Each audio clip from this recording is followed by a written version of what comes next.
Assalamualaikum warahmatullahi wabarakatuh. Perkenalkan, nama saya Aziza Ayu Afianur Rahman, NIM 2018 strip 190. Di sini saya kelas Hukum Ekonomi dan Bisnis C, diampu oleh Ibu Iva Hafizah. Nah, saya akan menjelaskan tentang hukum kepailitan dan penundaan kewajiban pembayaran utang. Apa sih pengertian hukum kepailitan itu? Nah, di sini saya akan menerangkan pengertiannya ada 3. Yang pertama yaitu berasal dari bahasa Perancis, yaitu kemacetan pembayaran. Pasal 1 ayat 1 Peraturan Kepailitan Lama, pailit setiap debitur yang ada dalam keadaan berhenti membayar baik atas laporan sendiri maupun atas permohonan seseorang atau lebih kredit dengan putusan hakim dinyatakan pailit. Lalu pengertian yang nomor 2 yaitu berdasarkan Undang-Undang Nomor 37/2014 Pasal 1 ayat 1, yaitu debitur yang mempunyai 2 atau lebih kredit dan tidak membayar sedikitnya satu utang yang telah jauh waktu dan dapat ditagih, dinyatakan pailit dengan putusan pengadilan yang berwenang sebagaimana dimaksud pasal 2, baik atas permohonannya sendiri maupun atas permohonan seorang atau krediturnya. Nah, lalu pengertian umum pailit sendiri yaitu keadaan di mana debitur, orang atau badan tidak mampu lagi membayar utang-utangnya yang telah jatuh tempo. Lalu kepailitan adalah sita umum atas semua kekayaan debitur pailit yang pengurusannya dan pembesarannya dilakukan oleh kurator di bawah pengawasan hakim pengawas. Lalu selanjutnya azas-azas dalam kepailitan. Nah, yang pertama yaitu asas keseimbangan. Undang-undang ini mengatur beberapa ketentuan yang merupakan perwujudan dari asas keseimbangan. Yang kedua yaitu asas kelangsungan usaha. Dalam undang-undang ini terdapat ketentuan yang memungkinkan perusahaan debitor yang prospektif tetap dilangsungkan. Yang ketiga yaitu asas keadilan. Asas keadilan ini untuk mencegah terjadinya kesewenang-wenangan pihak penagih yang mengusahakan pembayaran atas tagihan masing-masing terhadap debitor dengan tidak memperdulikan kreditor lainnya. Lalu yang terakhir yaitu asas integrasi. Asas integrasi dalam undang-undang ini mengandung pengertian bahwa sistem hukum formil dan hukum materialnya merupakan suatu kesatuan yang utuh dan sistem hukum perdata acara perdata nasional. Lalu selanjutnya dasar hukum dan fungsi kepailitan. Yang pertama yaitu dasar hukum. Dasar hukumnya yaitu pasal 131 KUHP Perdata. Yang kedua pasal 132 KUHP Perdata. Yang terakhir yaitu Undang-Undang Kepailitan Nomor 37 Tahun 2004, Lembaran Negara RI Tahun 2004 Nomor 31. Lalu fungsi lembaga kepailitan. Yang pertama yaitu sebagai lembaga pemberi jaminan kepada krediturnya bahwa debitur tidak akan berbuat curang dan tetap bertanggung jawab atas semua utang-utangnya kepada semua kreditur. Lalu yang nomor 2 yaitu memberi jaminan perlindungan kepada debitur terhadap kemungkinan eksekusi massal oleh kredit-kreditnya. Lalu syarat-syarat kepailitan itu sendiri. Menurut UU, kepailitan adalah jika suatu perusahaan memenuhi syarat-syarat yuridis kepailitan. Syarat-syarat tersebut menurut pasal 2 ayat 1 Undang-Undang Kepailitan Nomor 3 Tahun 2004 ditetapkan syarat-syarat debitur dinyatakan pailit, yaitu sebagai debitur yang mempunyai 2 atau lebih kreditur dan membayar sedikitnya satu utang yang telah jatuh waktu dan dapat ditagih, dinyatakan pailit oleh keputusan pengadilan baik atas permohonan sendiri maupun permintaan seorang atau lebih krediturnya. Dari ketentuan dalam pasal 2 UU Nomor 37 Tahun 2004 dapat ditarik kesimpulan bahwa syarat-syarat yuridis agar suatu debitur dinyatakan pailit adalah sebagai berikut. Adanya debitur yang tidak membayar utang, yaitu ada 4. Yang pertama, adanya lebih dari satu kreditur. Yang kedua, adanya lebih dari satu utang. Yang ketiga adalah minimal satu utang sudah jatuh tempo, dan yang terakhir adalah minimal satu utang sudah dapat ditagih. Lalu para pihak pailit. Para pihak pailit sendiri dibagi menjadi 2 pihak-pihak yang bisa meminta kepailitan menurut Undang-Undang Nomor 37 Tahun 2004 dan pihak-pihak yang dipailitkan. Nah, pihak-pihak yang bisa meminta kepailitan yaitu ada 4. Yang pertama debitur seorang atau lebih kreditur kejaksaan untuk kepentingan umum. Yang kedua Bank Indonesia. Yang ketiga Badan Pengawas, dan yang keempat pasar modal. Nah, lalu pihak yang dipilotkan. Yang pertama setiap orang yang menjalankan atau tidak menjalankan perusahaan. Yang kedua badan hukum, yaitu PT, firma, koperasi, BUMN, dan badan hukum lainnya. Yang ketiga harta warisan dari seseorang yang meninggal dunia jika pada masa hidupnya orang tersebut berada dalam keadaan pilot. Dan yang keempat seorang istri yang dengan tenaga sendiri melakukan suatu pekerjaan tetap atau suatu perusahaan atau mempunyai kekayaan sendiri. Lalu pengajuan permohonan pilot. Pengajuan permohonan pilot sendiri itu yaitu dibagi 4. Yang pertama permohonan pernyataan pilot kepada ketua pengadilan, pasal 6 ayat 1 UUK. Pengadilan yang dimaksud adalah pengadilan niaga dalam lingkungan peradilan umum, pasal 1 butir 7 UUK. Yang kedua diajukan di wilayah hukum termohon pilot pengadilan niaga terdapat di 5 wilayah: Jakarta, Surabaya, Medan, Semarang, Makassar. Dan yang ketiga yaitu permohonan harus diajukan oleh seorang advokat kecuali dalam hal permohonan diajukan oleh Kejaksaan, Bank Indonesia, Badan Pengawas Pasar Modal, dan Menteri Keuangan, pasal 7 UUK. Terus yang keempat tingkat pemeriksaan: pengadilan niaga, kasasi di Mahkamah Agung, dan upaya hukum luar biasa, peninjauan kembali. Dan yang terakhir hukum acara. Yang berlaku adalah hukum acara perdata kecuali ditentukan lain dalam UUK pasal 299 UUK. Lalu ada waktu pemeriksaan telah ditentukan, yaitu 60 hari pemeriksaan di pengadilan niaga pasal 8 ayat 5 UUK, 60 hari pemeriksaan kasasi pasal 13 ayat 3 UUK, 30 hari pemeriksaan PK pasal 298 ayat 1 UUK.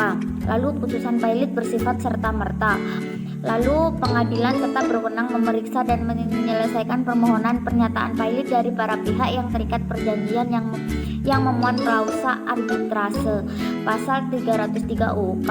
Lalu permohonan pilot harus dikabulkan apabila terdapat fakta atau keadaan yang terbukti secara sederhana bahwa persyaratan untuk dinyatakan pilot telah dipenuhi pasal 8 ayat 4 UUK. Lalu pembuktian sederhana. Keberadaan utang tersebut sudah tidak diperdebatkan lagi. Jika pun tidak diakui dapat dibuktikan secara mudah oleh kreditur pemohon.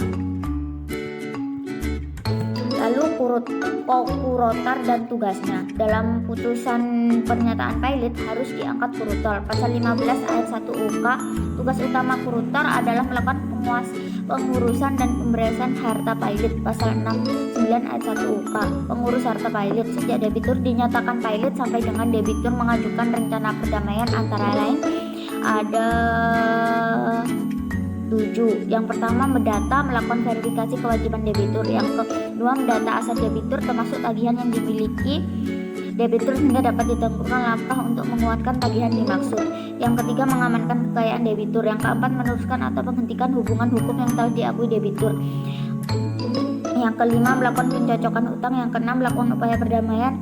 Yang ketujuh melakukan usaha debitur. Lalu pemberesan harta pilot. Kurotor memulai pemberesan harta pilot setelah debitur pilot dalam keadaan tidak mampu membayar dan usaha debitur dihentikan. Selanjutnya kurotor melakukan pembagian hasil pemberesan harta pilot sesuai daftar pembagian. Lalu akibat hukum putusan kepilotan. Putusan pilot dapat dijalankan lebih dahulu serta-merta. Sita umum kehilangan wewenang dalam harta kekayaan sejak saat adanya putusan pilot oleh hakim serta-merta. Seluruh harta kekayaan pilot berada dalam sitaan umum. Semua sitaan jaminan sita eksekusi yang sebelumnya dilaksanakan gugur. Demikian pula eksekusi atas harta pilot yang baru. Mulai dihentikan semua perkara perdata dalam lapangan harta kekayaan diambil alih kurota si pilot di bawah pengampuan kurotor. Lalu penundaan kewajiban pembayaran utang. PKPU diatur dalam pasal 22 sampai dengan pasal 294 UUK. Pemohon debitur yang mempunyai lebih dari satu kurotar baik atas inisiatif sendiri atau sehubungan adanya permohonan pilot yang tidak dapat atau memperkirakan tidak akan dapat melampirkan membayar utang-utangnya rencana perdamaian yang meliputi tawanan pembayaran sebagai atau seluruh utang kepada kreditor pasal 22 ayat 2 UUK. Lalu kreditor yang memperkirakan bahwa debitur tidak dapat melanjutkan pembayaran utangnya yang sudah jatuh waktu dan dapat ditagih untuk memungkinkan memungkinkan debitur mengajukan rencana perdamaian yang meliputi tawaran pembiayaan sebagai atau seluruh utang kepada krediturnya. Pasal 22 ayat 3 UK. Lalu dalam hal debitur tertentu yang dapat mengajukan pemohon PKPU adalah lembaga sebagaimana dimaksud dalam pasal 223 Jo pasal 2 ayat 3 ayat 4 dan ayat 5. Lalu prosedur pemohonan PKPU, yaitu pemohon PKPU diajukan kepada pengadilan dengan ditandatangani oleh pemohon dan avokat. Pasal 224 ayat 1 UK. Pengadilan adalah pengadilan niaga dalam lingkungan peradilan umum. Pasal 1 angka 7 UK.